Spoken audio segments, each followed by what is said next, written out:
Hi folks, Colin here at the Dog Line. Thanks for joining us. Quick introduction, Seth Pywell has joined us to talk about snake avoidance training again. And you all remember Emma from 2 weeks ago from Slithers and Slides. Marcus is not with us today, unfortunately, but who have we got today? So we've got Cherry, who's our bobtail. We've got Friday over there, who's our Woma python. And hanging out with the dog at the end of the table, we've got Red, who's our Stimson's python. Here's Red. Okay, so this is a quick introduction to the snakes. Now, Seth, a little bit about your background.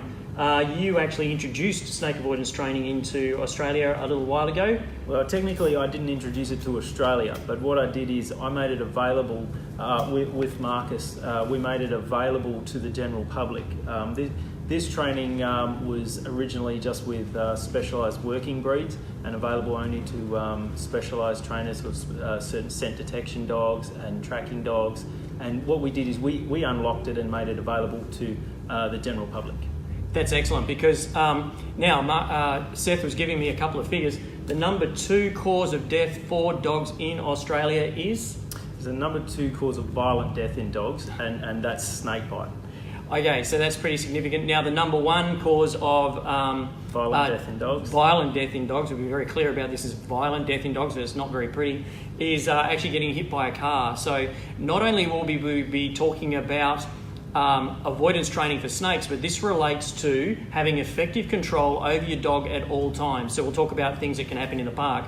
Also, obviously, if your dog's out loose and you're not home, our radio pet barrier groundskeeper can keep your dog safe using a radio signal. And the other thing I was going to say, Emma, if they had a radio pet barrier and kept the dog away from risky areas around the property, that would be as effective as keeping the dogs away using snake avoidance training. Yeah, as long as if this dog's been kept away from the snake, then there's no way that it can get hurt by the snake. So if you've got risky areas around your property and you might think, well, you know, it's a nice bushy area, we want the dog to come out, we have a pet barrier, we'll grab one of those and show you what it looks like. Now, here we go, Red's on the move. Now, what we're going to talk about is effective control and remote dog training collars using e-collars, which are often called ZAC collars or shock collars. Okay, Seth, over to you. Tell us about remote trainers and their use in effective dog control. Okay, what it is what's happened is today we've got a really good move, and I think it's a good move towards more reward-based training in dogs, and I think it's a very good thing. And reward-based training came about through exposure to marine mammals. So you're looking at seals and orcas and things like that. And what they found is very effective ways of communicating through tools like clickers and food, and they have a bucket of fish, and they can get these mammals, marine mammals, to perform remarkable acts and feats, and this is good. The only downside to reward-only training, and be very clear, rewards are a brilliant thing and they should be used in training, but the downside of using rewards only is that marine mammals are contained in a sterile environment. There's no external distractions. If you were to release these marine mammals into the ocean, suddenly they would say, keep your bucket of fish, we're off to chase our own. And this is what happens with pet dogs when all we do is stick to reward training. When the dog's in the real world and it's chasing a rabbit, we come across issues, and that's why it's important to have effective control. The law states that dogs must be under effective control for you to allow it off-leash in an off-leash area, and the remote training tools are some of the most effective tools for controlling dogs. Now, Seth, explain to us, there's 6 different types of attention and training you can get with a dog, but there's 4 main ones to actually change their behaviour. What are they and what do they mean? Okay, essentially, there's typically when a dog owner rings and they need some help with their dog, I ask them 2 questions. What is your dog doing that you don't want it to do? And what is your dog refusing to do that you do want it to do? And trying to motivate a behaviour to an unwilling dog is a challenge, and trying to prevent a dog that's obsessed with performing a behaviour that you don't find desirable is also a challenge. So it all boils down to increasing behaviours or decreasing behaviours depending on what your requirements are. And to increase a behaviour, there's many scientific terms that are attached to this. I'm not going to go into it, it's confusing to the layman. So essentially it's a case of we can use payment to motivate a dog, and we can use relief from unpleasant stimulation. So If you could imagine it's a hot day and your dog goes and he lays in the shade, his belly on the grass, and it's nice and cool, this is a type of relief training where the dog's going there to extinguish something unpleasant. And if you say your dog likes liver treats and you give him a liver treat, well then you would say that's payment. So there's a couple of things that you can do to increase a behaviour. There's only one reliable way to motivate behaviour, and that's using the dog's relief, and the dog will extinguish relief, and that's how you make it reliable. How you make it pleasant to the dog is by adding your liver treats or payment. Getting too technical there. Sure. And then the way to prevent behaviour is if a dog is offering you a behaviour in an attempt to obtain a reward that you currently have, you can withhold the reward, and that will effectively extinguish behaviour. And the other way is to apply something unpleasant, some discipline or correction. I explain this a little bit in my barking dog video, and it's the same with avoidance training. And we might be talking about snake avoidance, and we also might be talking about avoiding chasing kangaroos or chasing bicycles or cars.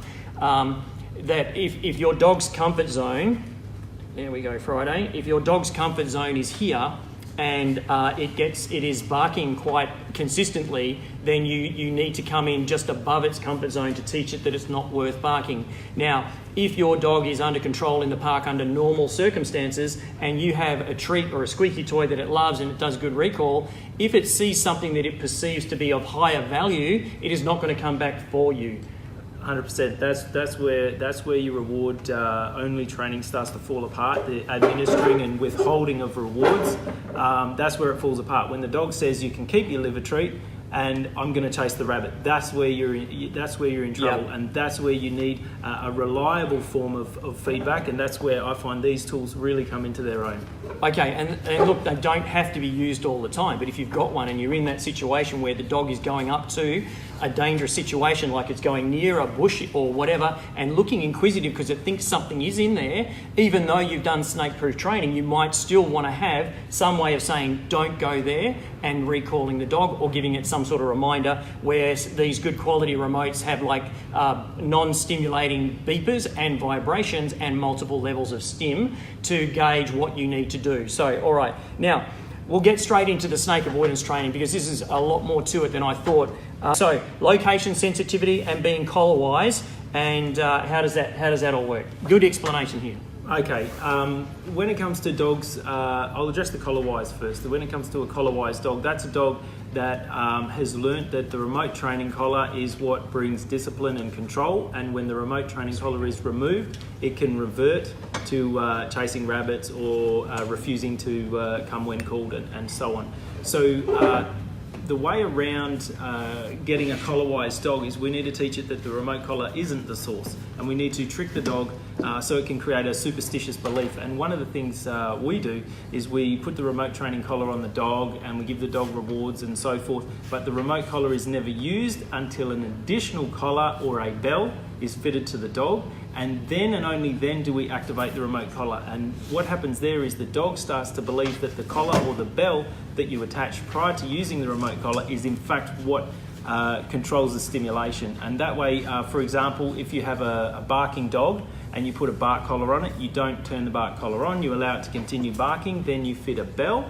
and then you turn the bark collar on. So the dog believes and makes a superstitious belief that it's in fact the bell that activates the when the dog barks. And that way you don't need to leave a bark collar on the dog, and in fact all you need to do is attach a bell and the dog will stop barking. So this is just one way of circumventing the dog becoming collar-wise. That's very good information. And look, we have good quality bark collars that do give off a little audible tone when they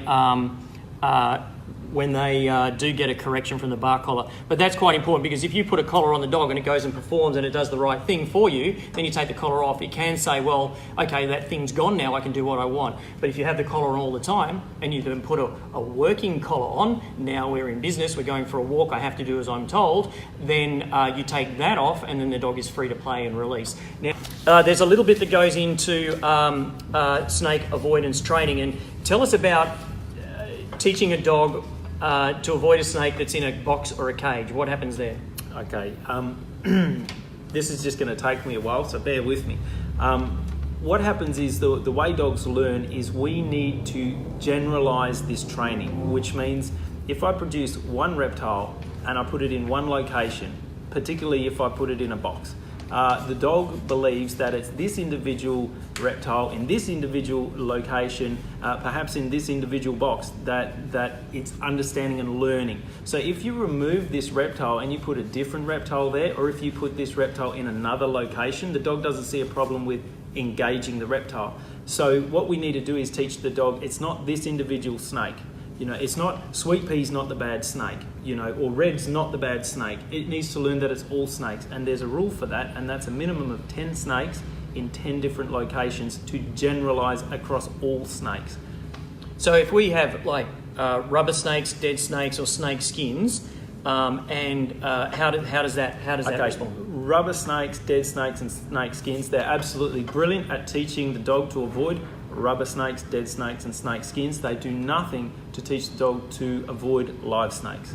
So the rule there is 10 by 10. So 10 different reptiles in 10 different locations. And we also find as well that it's no good telling a dog off after it has experienced a snake and there's a 5-second delay. So if your dog gets bitten by a snake, you would think that it won't go up to the next snake, and engage in that snake because it's been bitten by a snake. But let's talk to Seth about the 5-second rule. What's going on there, Seth? Yeah, what happens is for a dog to make an association between cause and effect, it's within 2 seconds. So if the dog engages a snake and has an unpleasant consequence within 2 seconds of approaching the snake, the dog will learn. The trouble with a snake bite is it's delayed. So when the dog's bitten by a snake, it doesn't immediately fall ill. And there's a delay prior to the dog envenomation kicking in and the dog becoming ill. And so the dog can never understand and never learn from snake bites that snakes are bad. And that's why we've got to use a training tool like the remote training collars, which give immediate and instant feedback. So as soon as the dog approaches and investigates a snake, there's immediate feedback and the dog can understand that snakes cause an unpleasant feeling. And this is where the superstition comes in, because the dog will then believe that snakes cause the unpleasant feeling that what we might be applying through a remote training tool.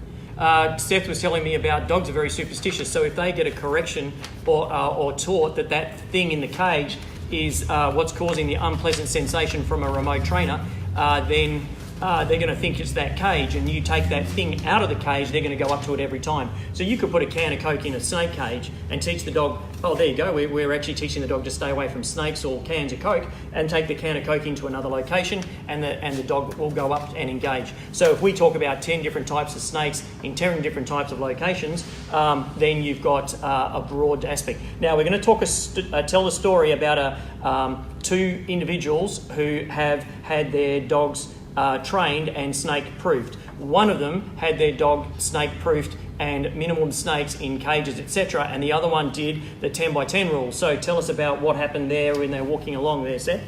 Yeah, okay, so what happens here is a lot of people, and a very common question is, do we need to use venomous snakes in order to teach our dogs to stay away from venomous snakes?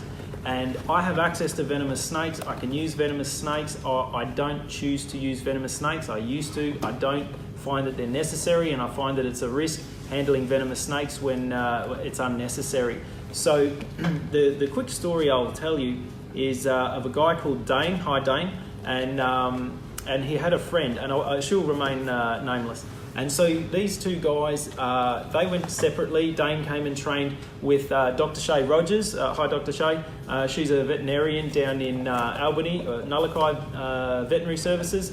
And she trained Dane's dog using the 10 by 10 system. And she used 10 different Australian non-venomous snakes.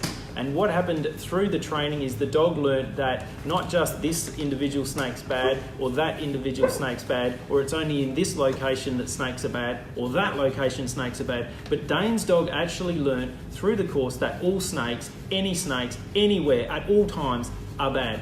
And the other lady, she went and her dog was trained using a tiger snake and using a dugite. And these are two venomous snakes. Now what happened is the fact that she used a tiger snake and a dugite, or the practitioner used a tiger snake and a dugite, that means that the dog only exposed to 2 snakes. And what happened is after the training, it was the weekend after the training, and they were both walking their dogs because Dane and his friend walked their dogs together. A car up ahead ran over a tiger snake and it was flipping around and it drew the attention of both dogs. Now Dane's dog barked and ran and showed avoidance and hid behind Dane, as it had done with the 10 non-venomous snakes prior. Whereas this lady's dog, who had seen a tiger snake and seen a dugite, ran up and picked up the snake and started carrying it about. So it's not whether a dog is exposed to venomous snakes or non-venomous snakes, but it's in fact the sequential system that's used and applying the 10 by 10 rule. There's a question up here: how do you train if you don't have a snake? The answer is you cannot train if you do not have access to 10 snakes in 10 locations. You need a trainer who knows what they're doing. And a lot of people are out there purporting to know what they're doing. You need to find one who's authentic. And if you contact Collins through the dog line, he can put you in touch with someone who knows what they're doing. The other thing is you need a licensed reptile handler. Guys, the reason why I was reluctant to reveal the 10 by 10 rule is because I don't want people with pet pythons exposing them to dogs in ways they don't understand and putting both dogs and snakes at risk. And that's one of the reasons why the venomous snake myth is handy, because it keeps snake training in the realm of the professionals. Now, if you don't have a snake and you are looking to do snake avoidance, it's about effective control as well. If you have a remote trainer on your dog, or you have a radio pet barrier around your property to stop dogs getting out or into those sort of snake risky areas, then you are going to be able to control the situation if your dog starts sniffing around. Now, just because you go and do snake-proof training with your dog, it would probably be safe to say that you can reduce the chance of your dog going up to a snake and getting into a tangle with a snake. But you probably wouldn't be able to give it a 100% guarantee, as with anything. You know, you could train your dog not to chase bicycles, but then one day if his desire is higher than your command or the reward you're holding, he's getting a bit warmed up now, then the dog's going to go and say, no, I'm quite happy here, that's fine. Guys, the number one way of protecting your dog is to contain it effectively when you're not home, and to install a bulletproof recall. Once you've got a rock solid recall and your dog is contained while you're not around, that would be 99% of keeping your dog safe. All right, that's great. Now, getting back to the 10 by 10, Seth told me a story. There was in customs that they had trouble with dogs letting a few sort of banned substances in because they were actually looking for one odour. So when we're talking about snakes, we're looking at a visual component and an odour component. So getting back to that 10 by 10, if you can expose your dog to as much sort of contraband, say we're talking about leafy, weedy substances, and then it doesn't matter what is in that suitcase, they will say there is something that is biodegradable weed inside that box, and then they'll point and detect the box. Same with the snake proofing. So we've got the, Seth, if you talk about the visual component and the odour component, sure. How does that link in? Yeah, well, what happened, and the reason why we need to introduce the odour component, because originally 10, 15, probably 16 years ago now, all we did was a visual component. And then later I got involved with a working terrier referred to as a Patterdale Terrier. They're a rare working breed that work foxes. And these terriers need to go down foxholes. And what was happening there is the terriers, while above ground, they would avoid the reptiles, they would see the movement and they would stay away from the snakes. As soon as they went underground and it's dark and they can't see underground, they only use their nose, they were getting tagged by tiger snakes. Now these are very small dogs and they're a long way away working rural properties and there's no vet. So this was a disaster and we had to fix it. So what I did is I set up basically 3 plastic bins, and what I did is I taught them that one of these bins contained fox odour, and when they entered that, food would drop down. And so these young Patterdale Terriers learnt very quickly to find the fox odour and enter the bin. When they understood this well, I started a game of 3 shells, moving the bin around with the fox odour, and they had to find it. Later, I inserted a snake contained within a cage inside the bin, and when the dogs engaged that, they would get low-level stimulation. They would come out of there, they would continue searching, and they would find the appropriate odour, which is the fox odour, and they would get rewarded. And very quickly they learned through odour alone not to approach snakes, and this is why we added an odour component to our training.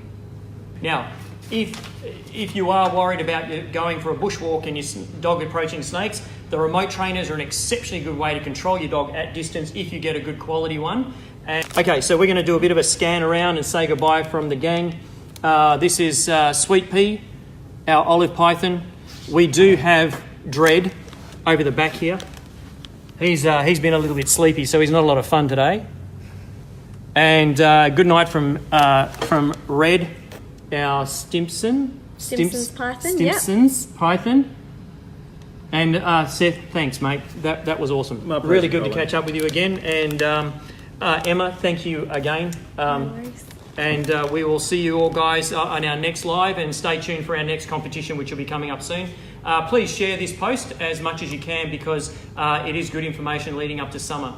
Okay, see you later, folks.